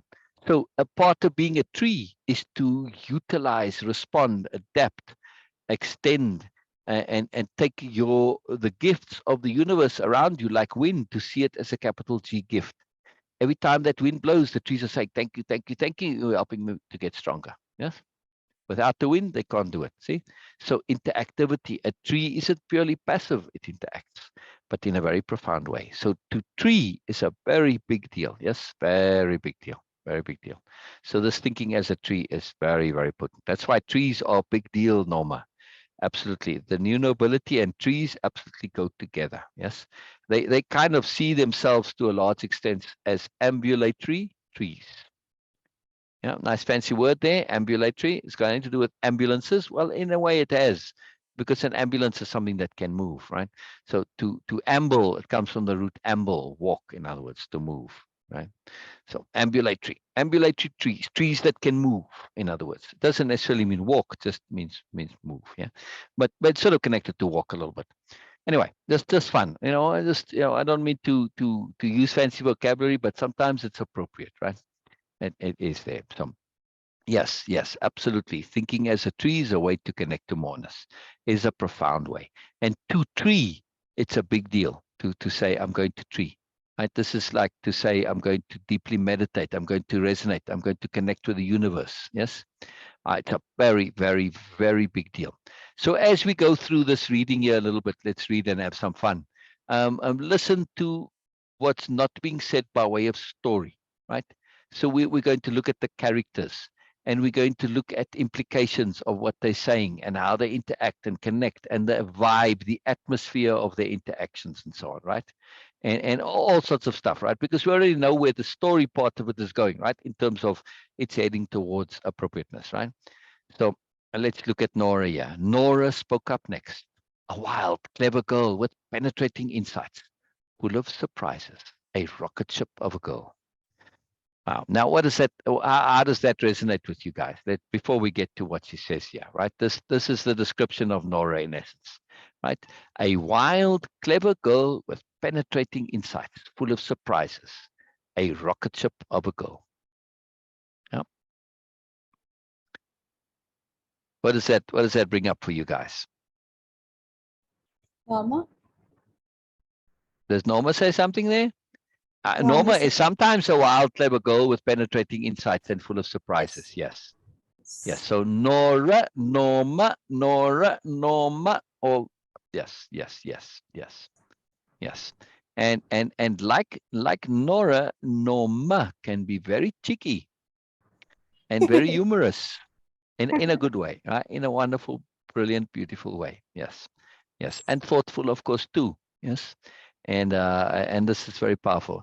Now, well, when we say girl, as when we're saying Norma, then it's girl with a U. Okay. With Nora, it's girl with an I. There's a difference. Yes. So girl with an I implies one literally of physical young of age. Girl with a U is one who is psychologically, emotionally, spiritually, and that young. I don't mean as in immature, but they've held on to their youth. Yes, they've maintained that youthlessness. Yes, and Norma absolutely does this in a wonderful way. You all do. You all hold on to your Moreness from your youth. Yes, that's one of the criteria for being an aspirant. Doesn't matter how old you are, that connectivity to that youthful eagerness, that keenness, that willingness to learn, that passion, that desire to know, that is part of being an aspirant. Yes. So maintaining that youthfulness part of you, the you in girl, is a very, very big deal. Yes. I don't know how it applies to boys, but you can't call them boys anyway. There isn't a nice term that I know of just yet for boy, but youth, I guess, instead of boy. Yeah. to say a youth. You know, typically when we say a youth, we really typically mean a boy. Yeah. All right. So I love this. So what does Norma connect? Nora. See, now I'm already calling you Nora, Norma. Uh, what does Nora bring up for you guys? Anything, Bina, beside Norma? Not much yet, but Not much. All right. So what about fluidity? She asked, a channel of concentration furrowing across her forehead. She was already debating herself. She was already debating herself. What does this tell us about Nora? It says Nora is not arrogant. yes. Nora has that quality that Ramsey pointed out of humility. Yes, the willingness to question yourself. Plus, she's a bit sophisticated. She's not just taking the thing that pops up the first time and saying, well, here's an answer, or the answer, sorry. She's not saying, yes, the answer is, no, she's saying it's an answer, which means she's also checking, right? So her impeccability or integrity is here. She doesn't just assume. She's not arrogant, in other words, even though she's eager and enthusiastic. Yeah, doesn't make her arrogant, right? She checks it, right? She was already debating herself. I was thinking of fitting in everywhere, be whatever everyone wanted. She comes very close here to the end game, right? So this is inside. This is Biella's thoughts that we're hearing. Too soon, Nora. Too soon. Yeah. So this is a big part of the story by implication. Also, we're going to see more of these in italics, the thoughts of Biella. Because this is a deep intent. It was mentioned in the introduction. It's a long time ago, and we've come a long way since then, so we may have forgotten all about that already. But the intent here is, I wanted to show moreness from the inside of somebody. Because if we're only writing about, oh, yes, this wonderful character, and they do this and do this, that's just we might just assume or also take for granted that we always have to trust the author and believe them that this person is kind of clued up, is together, knows what's going on. But how do we know they really are? Right? They may just be repeating stuff they know from elsewhere and they don't really understand it. But when we start to hear Biella's thoughts, now we are going to get an insight that there's a deliberateness to it. There's a thoughtfulness to it. It's not just coming out randomly. Yes. So this is a very powerful thing to see this. So obviously this, when it says too soon, that clues us into the fact that Biella has an intent. And her intent was to let this thing unfold. She's asking this question. She doesn't want the answer. If somebody had just said right away, oh, appropriateness, that would have kind of flopped her whole point. They said, you ruined the whole thing for me. In a joking way, in a fun way, right? But she wanted this deep discussion on it. And particularly to bring about perspective shifting, alternative awarenesses, looking at things from multiple perspectives, right? All of the stuff, right? So too soon, Nora, too soon. Biella wanted more alternatives to be discussed first. It's very important, because if you just go straight away to something, you don't always see why, because you didn't hear those alternatives, right? And it loses some of its potency. Even though it's accurate, it doesn't necessarily have that same power. Yeah. So very, very big point. The champion of appeasement, she exclaimed, putting an end to her own argument before anyone else. She'd already worked it through, high octane all the way. Again, first she did perspective shifting, right? Checking herself, testing herself. Now she's thinking it through to the end, right? Very subtle way of saying that, right? So she'd already worked it through. She'd noticed, she's also observant, Nora, right? She's a rocket ship of a girl, this Nora. Love you, Norma. Love you, Norma. See, you in there, Norma? You in there? And I wrote the story before knowing Norma, but it makes no difference. You're still in there. See, time sometimes is not linear. It can reverse engineer, right? Very important to understand. She'd noticed Biella's subtle change of intent. So she's paying attention. She saw that yes, fluidity was close, but she didn't want to go there. So she shifted away from it, right? She's now assisting Biella, right? She's being sharp. She's being attentive. She's paying attention. In other words, she's being appropriate. She's applying that very fluidity that she mentioned a few moments ago, right? She's being fluid here to adapt to the circumstance. But someone started to say, appeasement, Nora asserted. Do I have to spell it out? She said with a great big grin. Now, when we hear those first two lines, right? Appeasement with an exclamation mark, Nora asserted. If we read this in a superiority paradigm context, we're going to hear Nora being bullying. And do I have to spell it out? That could be heard as rude. Yeah. But then suddenly she said with a big grin, oh, well, that changes the whole thing entirely, right? So now it's a different mood. Yes. Now, of course, I know what's coming, so I read it with that. I'm not reading it in an aggressive, bullying, dominant, rude way. Yeah. So it's already cued in my reading, or at least I hope so. It's my intent. I don't know if it actually translates that way, but I do try. So her infectious, ever-present good humor made them laugh. They know that she's hamming it up a little bit here. And this is part of the new nobility and what the aspirants are learning. A bit of histrionics just adds fun, right? So they ham it up a lot, right? They exaggerate for fun, in other words, right? Histrionics hamming it up, right? A very powerful thing. It's a lot of fun. And Biella says, he thinks at least, excellent. I am keen for more to show the fullness. So, of course, we get these brief glimpses here. We're not going to go long thinking because that's how things are. They just touch on the essential points, right? Biella's already got this worked out. Biella smiled, right? She's giving that confirmation to this. The new nobility concepts, harmony, grace, love, appreciation. Fearlessness, Nora interjected, having just thought of it. She knew it was the wrong tack, but she wanted to stimulate the concept to the conversation to non-obvious concepts. What a profoundly skillful point that Nora's doing here. To shift the conversation to non-obvious concepts. Yeah. If we just take something and an idea and we just automatically jump to the obvious, yeah. Well, how far are you going to go? You're going to basically just know what you already knew before because, well, we kind of know the obvious. Yes. Yeah. Oh, no problem, Norma. No problem. I'm glad you're back here. You maybe missed all my loving of you, but all right. Maybe if you watch the replays, you sometimes do as well. You'll see it. I was sending you much love there, Norma. I was equating you and comparing you to Nora, right? I started with Venus. She said, what comes up when I talked about Nora? So Venus said, yeah, Norma, lots of similarity. Wild, rocket ship of a girl, clever, infectious, good humor. Yes. Yeah, wonderful. Anyway, we continue. So to stimulate the conversation to non-obvious concepts, this is something that we don't only want in our conversations and our interactions, especially in this kind of environment where it's a group interaction, right? And you're collaborating towards responding to the question, not answering the question, but responding to it.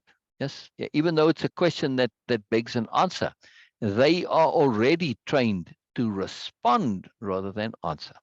Because if I answer, I tend to give one thing. No, an answer isn't just one. There's many answers typically. They already know this. But also, we get value from that which isn't the answer, the non-obvious. And sometimes the non-obvious is part of those multiple answers because there are many answers, right?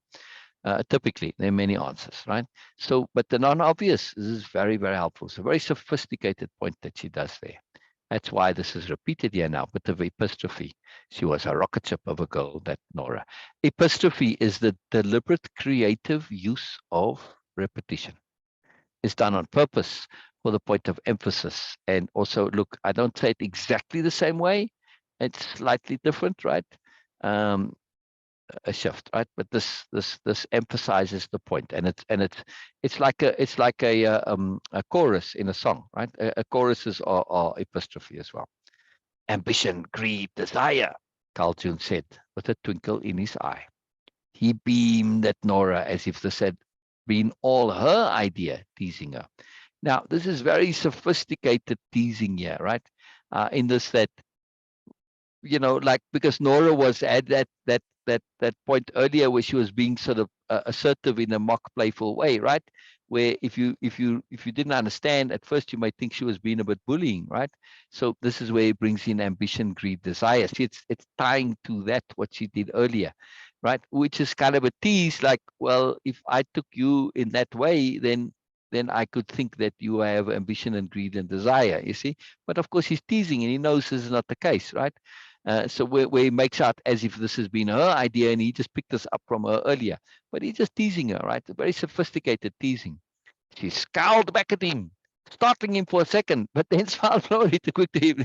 In other words, like, oh, I went too far. Like Carl June might think in that moment, oh, I went too far and she's taking me wrong now, right? Like, all right, so your joke is backfiring on you. It's like a double joke, right?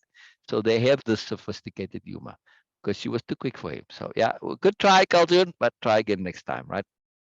It's very fun. Fearlessness was a good one. Hermumpt deadpan. Now, Hermumpt it comes in later. He's got a blue face and he's an alien, right?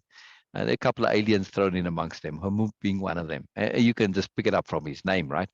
So, but he has this kind of dead, flat voice. Fearlessness was a good one. Hermumpt deadpan. More with ness at the end. Or perhaps he was serious. Ruthlessness, Biella asked. She wouldn't have said it so eagerly. Ruthlessness, Biella asked. A pause as they considered. For they all well understood the necessity of ruthlessness when it came to doing good. Now I'm gonna just, well, I'll read the next sentence too. It was the indispensable tool of good mothers everywhere, was it not? So this is a very profound little section here, right? Because we are looking for one concept. If you wake up on a foreign world, yes, a new world, you don't know anything, you've got one starting point that you wish to remember, that you're choosing your starting point for your awareness, right? Your starting attitude, your starting mood, your starting mindset, your starting attitude, your starting thinking, whatever, right? So ruthlessness, wow. Now you might say, well, if we take ruthlessness as it's usually misused, yes, we think, but why would you want to be cruel and mean and brutal and horrible? That's not what ruthlessness means. That is a consequence of the inappropriate usage of ruthlessness, right? So like all those tools again. So by bringing this concept in here, the story is saying, wait a second, don't just assume things are the way you always think they are. So at first, when you hear this, you might say, what, Biella? Excuse me, what are you talking about, ruthlessness? That's just like totally appropriate. But then it says, a pause as they considered, for they all well understood the necessity of ruthlessness when it came to doing good. Wow. What are you talking about? What are you talking about? It was the indispensable tool of good mothers everywhere, was it not? Oh, wow. See, so this is, you're getting kind of clued in here a little bit. At first, you have this complete like, wow. Hold on, opposite, right? And then if you open, you're going to say, wow, my first assumption was actually not accurate. Yeah. So Elizabeth, you're a mother. I know this, and so are you, Norma. Yes. Ramsey, I think he might be a father that he's not aware of. I'm not sure, but either way, no, I know Ramsey's a father too, right? So you're all parents, yes. Now, as parents, right? Yeah. Oh, good, Norma. Good. So as parents, what did you do when your children skinned their knees? Yeah, on the gravel outside. What did you do? You took them into the bathroom, you opened the cabinet up, you got in the disinfectant, and you got a sponge or a cloth or something, and you cleaned that wound, did you not? Yeah? Did you not clean that wound? Now, if you were good parents, how did you clean that scraped knee? How did you clean that dirt and gravel and nonsense and stuff that doesn't belong there? How did you do it? If you were a good parent. I'm going to wait until you guys respond. I really want to hear on this, please. It's a very important point. It's a very, very huge point, this. I really want to emphasize and make this point very, very clear. It's a very, very big point. There's going to come a lot into what we're going to be doing later on. And I truly want this point to really, really be understood. I mean, it's just a short paragraph here, but it's a profound point. When I read, by the way, if I come to things like this, I stop. And sometimes I can spend, days, weeks, months, even years, sometimes even on a point like this until I really get it. And I usually don't continue until I've figured it out, I've understood it. Gentleness, yes. But also, can you be overly gentle? Right? If you're too gentle, you're going to take forever to clean that wound. Yes? And it's going to take a very long time. Right? If you're overly gentle. You have to be gentle and firm at the same time. Yes? And when you're putting that disinfectant on there, it's going to burn, it's going to sting, cleaning this out is going to hurt them. Yeah, it's going to be uncomfortable. But you have to do it. You can't not do it. So you can't be too gentle where you say, I'm going to be so gentle that I'm not going to cause you any discomfort.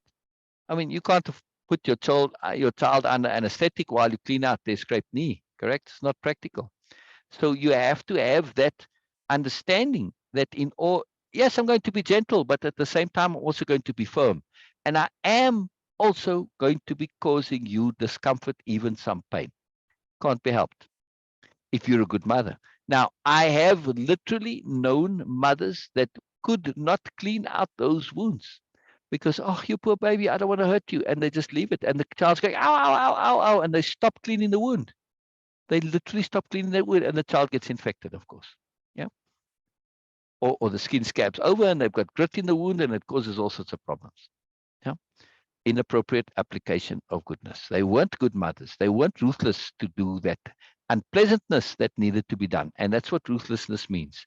The willingness to engage in unpleasantness because it is necessary. Because it is necessary, not unpleasantness for unpleasantness' sake. That's where the negative of ruthlessness comes in, right? Like dictators and bullies. They aren't actually ruthless. They're just mean and horrible. They're not actually ruthless, right? Ruthlessness is the willingness to engage in necessary unpleasantness, appropriate unpleasantness. Yeah. So, yes, try to boost the morale of my daughter by telling her she can take more of this and give her comfort. Exactly. Right.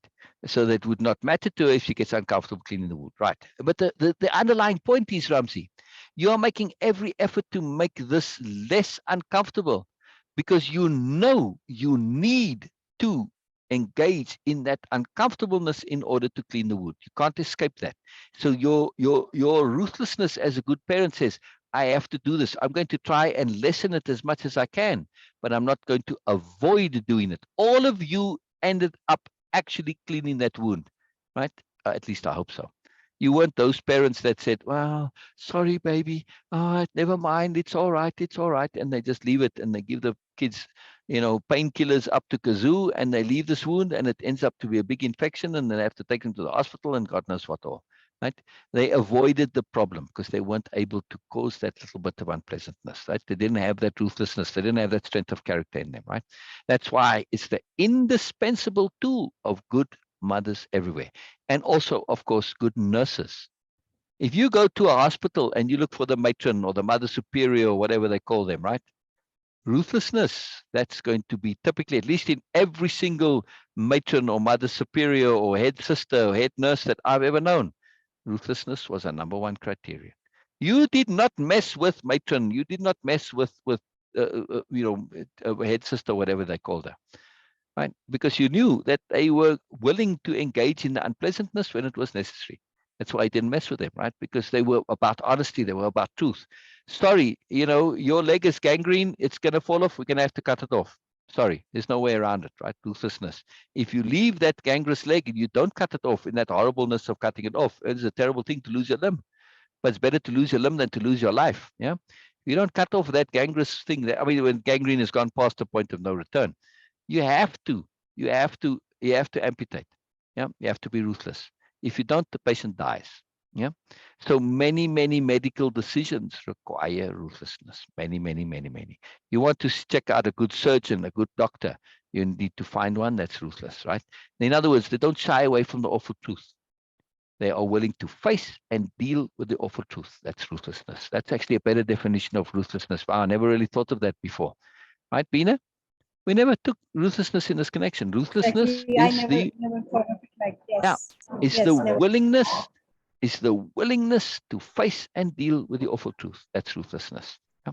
So as good parents, you guys were willing to face and deal with the awful truth, right? The awful truth is, sorry, baby, this is going to hurt a little bit, but here we go. Yeah, just grit it out, right? Now, some mothers, they just grab the kid and say, yeah, whatever, and they clean it. They're really quick, over and done with. Okay, there you go. And the kid's like, and then it's all over, and 2 seconds later, right? They just get it done really fast and really quick. And yes, the kid is going to ow for a few seconds, but then it's done, it's over, and there you go. And they slap the plaster on it, and off you go. And it's like, oh, okay. And they learn to minimize it, right? And the next time they skin their knee, well, it wasn't a big deal the last time, and they come, to clean this out, or they can even do it themselves, right? So it's a very, very, very powerful point that I'm making here, a huge point, because in the same way, now that we've connected ruthlessness to the awful truth, if we don't have that, like Ramzi said, right? Ramzi, to go back to your point, right, about acknowledging mistakes are mistakes, you need a ruthlessness to deal with that. You need the willingness to face and deal with the awful truth. Yes. Okay, Ramzi, see you. Bye-bye, Ramzi. Take care, man. Take care. Go with Moreness, Ramzi. Go with Yes, I Moreness. think Absolutely. it is a good point in time also. All right. Well, we're going to come back on Sunday. So this point, I mean, there's more we can discuss, but you know what? There's always more. So we're not in this point where we have to finish things. It's not necessary. It's not necessary. We just are discussing for Moreness, but to end on this point of ruthlessness, this is a big point. I am very keen, in case you hear this, Ramzi, to think a bit more on this point of ruthlessness and awful truth and appropriateness and the necessity to do what sometimes isn't fun to do, right? Because goodness is not always nice.